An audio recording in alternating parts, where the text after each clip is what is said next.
Gloria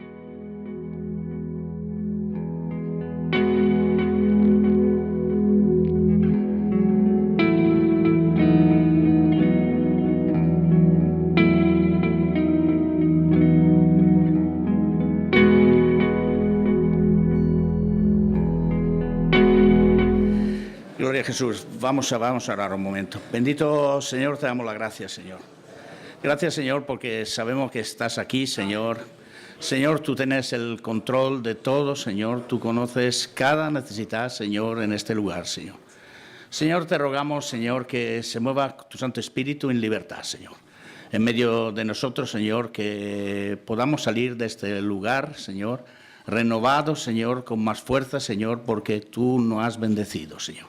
Padre, en el nombre de Jesús, bendice tu palabra, Señor, y toda la palabra que se va a compartir, Señor, en estos días, Señor, que sea un refrigerio para nuestra vida, Señor, y que traiga sanidad a nuestra vida, en el nombre de Jesús. Gloria a Jesús. Pensando en los votos del bautismo en agua, lo primero que me se ocurre, y entiendo que ocurre a todos, es pensar en el arrepentimiento. El arrepentimiento es, si me acompañáis, abrimos Mateo capítulo 3. El arrepentimiento es parte importante en nuestra vida con Dios, aunque yo entiendo que cuando conocimos al Señor, por lo menos lo que pasó en mi vida, me predicaron que había otro camino. Me gustaba la palabra de Dios, lo que predicaban, y claro, el arrepentimiento en aquel momento, cuando yo hice el bautismo, fue el bautizarme y dejar mi vieja vida, parte de mi vieja vida, ¿no? El arrepentimiento más importante fue al hecho que me había drogado, al hecho que había hecho mucho daño a mi familia. Y yo entiendo que en aquel momento me arrepentí de todo esto, pero a lo largo de todo el camino que tenemos, no es la única vez que tenemos que arrepentirnos. A lo largo del camino, según el Señor nos vaya mostrando, según la vivencia que vamos teniendo cada uno de nosotros, nos vamos a tener que arrepentir. ¿Cuántas veces en un llamado al arrepentimiento nos tendremos que levantar y decir, cada uno con sus problemas, cada uno con sus situaciones, pero decir mi culpa, ¿no? He sido yo, Señor, me he desviado, he hecho algo que no era correcto, ¿no? Y aquí en Mateo 3 empieza nombrando el libro del profeta Isaías, dice, voz que clama en el desierto, preparad el camino al Señor, enderezad su senda, ¿no? Y yo entiendo que a lo primero nosotros vamos intentando y poniéndole al Señor nuestra senda para que Él la enderece, ¿no? Y luego le decía Juan el Bautista, haceos pues fruto digno de arrepentimiento. Y no penséis en decir entre vosotros mismos, Abraham tenemos por padre, porque yo os digo que Dios puede levantar a hijos de Abraham aún de estas piedras. Y ya también el hacha está puesta a la raíz de los árboles. Por tanto, todo árbol que no da buen fruto he cortado y echado al fuego. A la verdad, yo os bautizo en agua para arrepentimiento, pero el que viene detrás de mí, cuyo calzado no soy digno de llevar, es más poderoso que yo, y él os bautizará en Espíritu Santo y fuego. Y su aventador está en su mano y limpiará su era, recogerá su trigo, su granero, y quemará la paja en el fuego que nunca se apaga. Hacer fruto digno de arrepentimiento. Sabes, a lo largo del camino nos vamos a encontrar en varias situaciones que yo las voy a nombrar rápidamente. No voy a leer todo el capítulo de cada una de ellas, pero nos vamos a encontrar en varias situaciones que nosotros tenemos que arrepentirnos. Sabes, el peor testimonio que tengo yo en mi vida, decía personas que yo he conocido, es el testimonio de personas que predicaban, y escúchame bien, predicaban muy bien, pero predicaban a los otros. Y el día que vino el momento de poner la palabra en práctica en su vida, no fueron capaces y abandonaron. ¿Sabes? La palabra de Dios es para que la compartamos con los demás, pero primero que la recibamos en nuestra vida. He pasado 2 noches, esta es la segunda noche, ya esta noche dormiré, 2 noches sin dormir. Claro, hablando del arrepentimiento, el Señor ha removido mi vida de una forma tremenda. Yo lo primero pensaba, me he tomado un café, no me he tomado ningún café porque no me lo había tomado, porque con café no duermo. Sin embargo, el Señor estaba removiendo mi vida. Y tendría que remover nuestra vida cada vez que escuchamos la palabra de Dios. Y cada vez que predicamos a otro, primero que nos lo prediquemos a nosotros mismos. Lucas 18.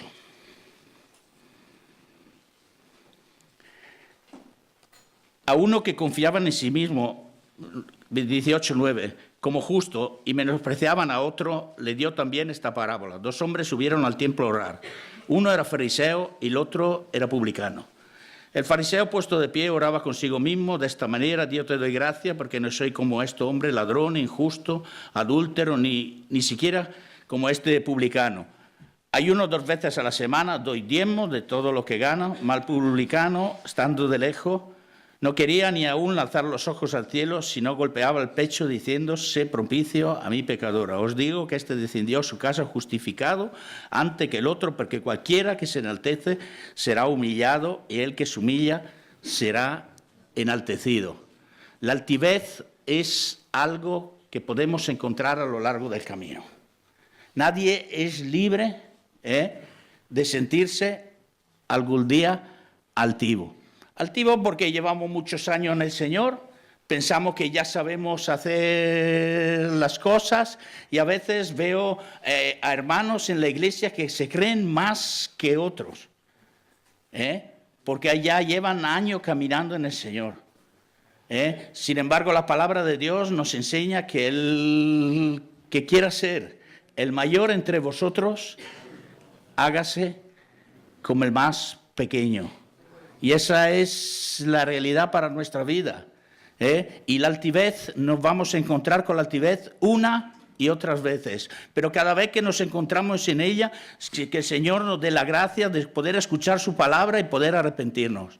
Arrepentirnos cada vez que miramos a otra persona con ojos altivos. Cada vez que nos pensamos más que otras personas. Señor, enséñanos, Señor, a ser más pequeños para poder ayudar a los demás. Segunda de Reyes, capítulo 5.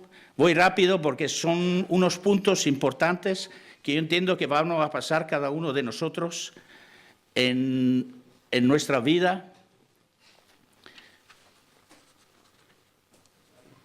Segunda de Reyes, capítulo 5. Naamán, general del ejército del rey de Siria, era un varón grande delante de su señor, y tenía muy alta estima porque por medio de él había dado la salvación a Siria. Era hombre valeroso en extremo, pero leproso. A este yo le he puesto hipocresía. Antes altivez, a este yo le he puesto hipocresía. Este hombre había dado mucha victoria a Israel, era un hombre valeroso, pero en extremo leproso. Cuando llegaba a casa, y así puede acontecer en nuestra vida, estamos trabajando en la obra de Dios, estamos haciendo cosas, todo el mundo nos ve, y para aquí, para allá, haciendo cosas, pero cuando llegamos a casa y no quitamos la armadura, nuestra propia esposa, muchos de aquí estamos casados, ve nuestros fallos. Ve nuestros fallos. Aquí la esposa veía la sangre, porque tenía lepra y posiblemente veía la sangre. Luego conocemos la historia y también vemos que también era un hombre altivo. Un hombre altivo, porque cuando fue el profeta le mandó a decir que tenía que echarse 7 veces en el Jordán, le fue diciendo no puedo hacer otra cosa, no hay otro río más limpio que el Jordán. Y sin embargo nosotros tenemos que aceptar la palabra de Dios como viene. ¿Sabes cuántas veces estamos en la iglesia aconsejando a alguien? Y vuelve después de 1 año, de 2 años, y le tenemos que decir, pero si te aconsejé hace 2 años, si te dije, y a mí también en mi vida me han corregido diciendo, si te lo dije, ¿por qué no hiciste caso? Primera de Samuel, capítulo 15.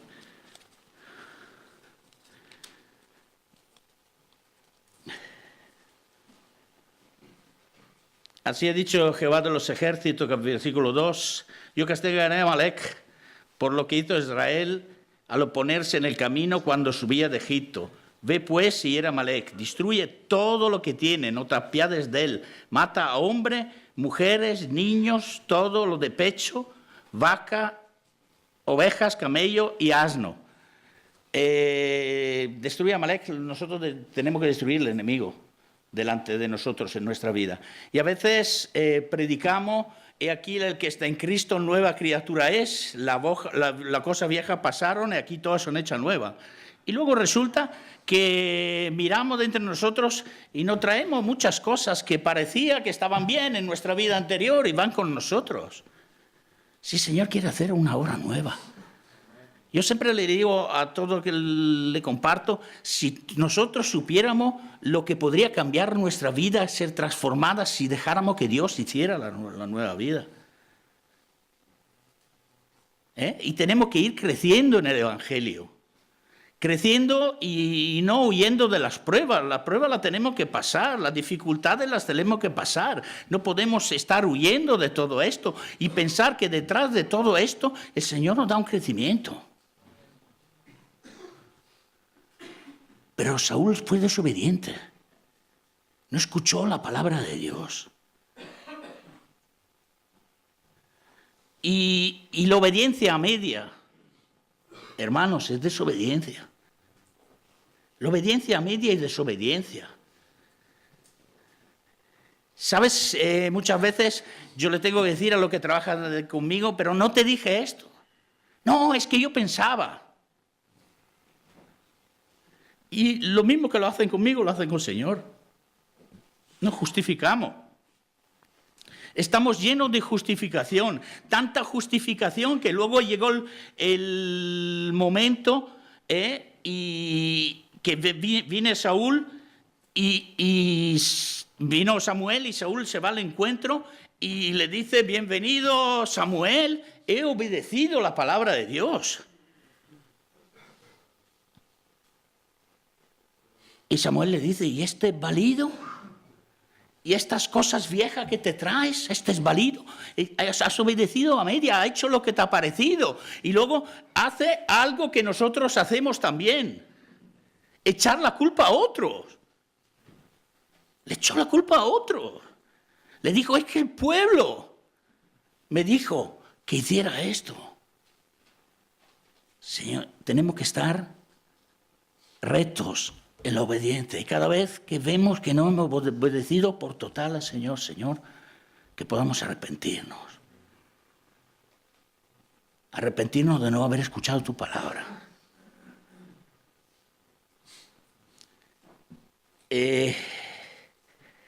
Segunda de Samuel, capítulo 11.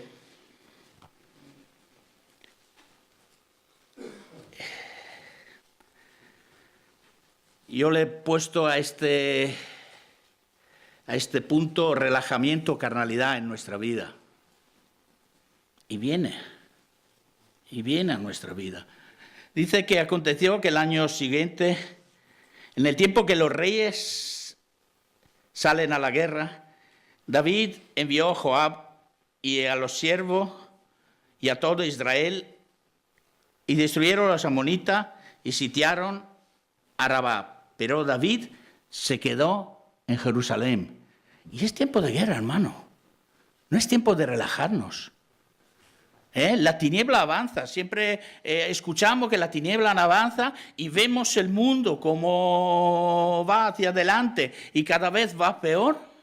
Y se necesita guerreros a la lucha. Pero no que mandemos a otros. Que nosotros estemos en primera línea. Porque eran los tiempos de la guerra y ahora son tiempos de guerra. Es fácil dirigir a otro, pero nosotros tenemos que estar en primera línea. Ahí.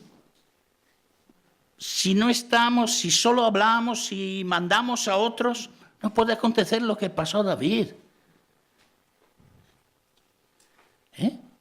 David al final pecó y pecó de una forma grave. Pero se quedó ciego. Tan ciego que tuvo que ir el profeta Natán a decirle su pecado. Y se lo contó con una historieta. Y al final cuando David se enfada, porque claro, dice, este es digno, es culpable, hay que darle la muerte. Dice, pero si este eres tú. Y a veces nosotros recibimos la palabra, igual nos enfadamos con otro. Mira este. ¿Y nosotros? ¿Nos hemos mirado? Vamos a las reuniones y hemos venido con la actitud de pillar para nosotros, de, Señor, un renuevo para nuestra vida.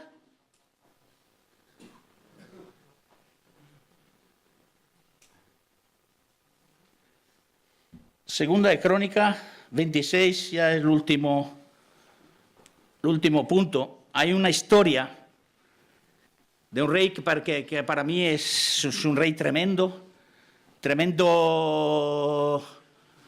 trabajo hizo para servir al Señor. Pero yo me quiero quedar con un versículo que es el versículo 5.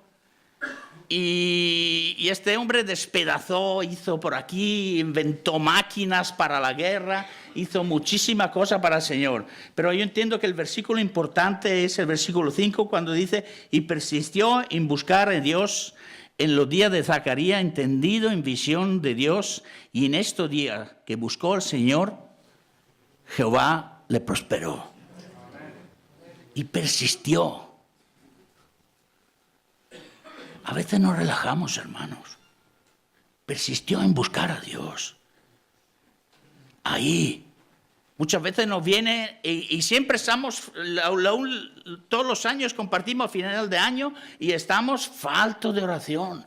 Persistió en buscar a Dios. Pero yo primero lo aplico a mi vida. Y el otro día compartía a Miguel y también decía que me falta oración. Pero cada uno de nosotros. Pero persistió en buscar a Dios. Ver nuestras faltas. Las cosas que tendríamos que hacer, pero que no hacemos. Primero actuamos y luego oramos. Primero oramos y luego actuamos. Señor, por la mañana, muéstranos tu luz. Porque si no, Señor, salgo de aquí y puedo tropezar.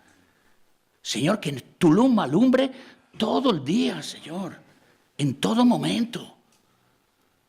Señor, necesito tu luz. Y luego quisiera irme de este lugar orando con todos vosotros y con el versículo de Juan 3:30, donde el Juan el Bautista a la llegada de Jesús se echa a un lado.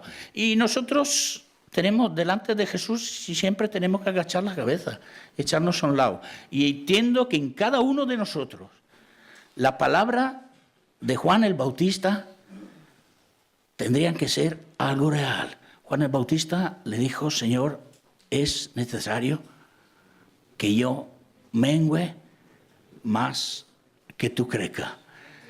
En este retiro es necesario. Es necesario, no es que o sí o no es necesario. Es algo imprescindible.